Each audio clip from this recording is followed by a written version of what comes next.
मेरठ के central market को गिराने के लिए सुप्रीम कोर्ट के आदेश के बाद पिछले 15 दिनों से स्थानीय दुकानदार सड़कों पर संघर्ष कर रहे हैं। मेरठ का ये प्रमुख व्यापारिक क्षेत्र अचानक कानूनी कार्यवाही की चपेट में आने से हजारों परिवारों के सामने रोजी रोटी का संकट खड़ा हो गया है। दुकानें बंद हैं, कारोबार ठप है और भविष्य को लेकर गहरी अनिश्चितता बनी हुई है। इसी बीच जब क्षेत्र के सांसद अरुण गोविल प्रदर्शन कर रहे व्यापारियों के बीच पहुंचे तो माहौल भाव को हूटा। रामायण में भगवान राम की भूमिका निभाकर घर घर में श्रद्धा का प्रतीक बने गोविल को अपने बीच पाकर कई लोगों की आंखें नम हो गई। प्रदर्शनकारियों ने अपनी पीड़ा साझा करते हुए कहा है कि ये सिर्फ दुकानों का मुद्दा नहीं बल्कि उनके परिवारों के अस्तित्व का सवाल है। अरुण गोविल ने भी बेहद संयम और संवेदनशीलता के साथ लोगों की बात सुनी। उन्होंने किसी भी तरह के टकराव से बचने और शांतिपूर्ण समाधान की दिशा में प्रयास करने की अपील की। गोविल ने भरोसा दिलाया है कि वो इस मुद्दे को संबंधित अधिकारियों और सरकार के सामने मजबूती से उठाएंगे ताकि व्यापारियों को न्याय मिल सके और उनके हितों की रक्षा हो।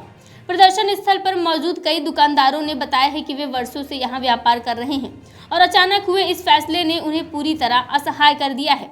उनका कहना है कि अगर बाजार को हटाना ही है तो पहले उन्हें वैकल्पिक व्यवस्था दे देनी चाहिए ताकि उनका रोजगार जारी रह सके। इस पूरे घटनाक्रम ने प्रशासन और न्यायिक आदेशों के बीच संतुलन बनाने की चुनौती को भी उजागर किया है। जहां एक ओर अदालत के आदेश का पालन अनिवार्य है, वहीं दूसरी ओर आम लोगों की आजीविका और सामाजिक प्रभाव को भी नजरअंदाज नहीं किया जा सकता।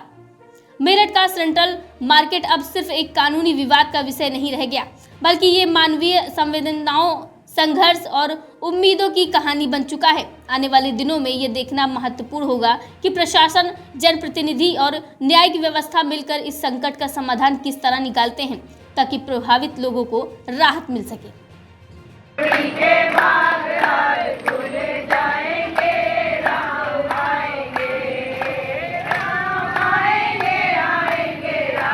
किया जा रहा है। आप ये न समझे कि आपके बैठने से जो है पूरी मतलब उनको एक बात भूल जाएंगे, वो नहीं, मैं नहीं भूलने दूंगा उनको ये बात, बिल्कुल। तो इसलिए आप लोग अपने घर रहे। अब इस गर्मी में बहुत गर्मी है, कल 40 डिग्री टेम्परेचर था। किसी बहन की तबीयत खराब हो जाएगी तो उसकी तबीयत नहीं खराब होगी, वो मेरी तबीयत खराब होगी। तो इसलिए मैं आपसे कह रहा हूँ जीना जी, बताइए।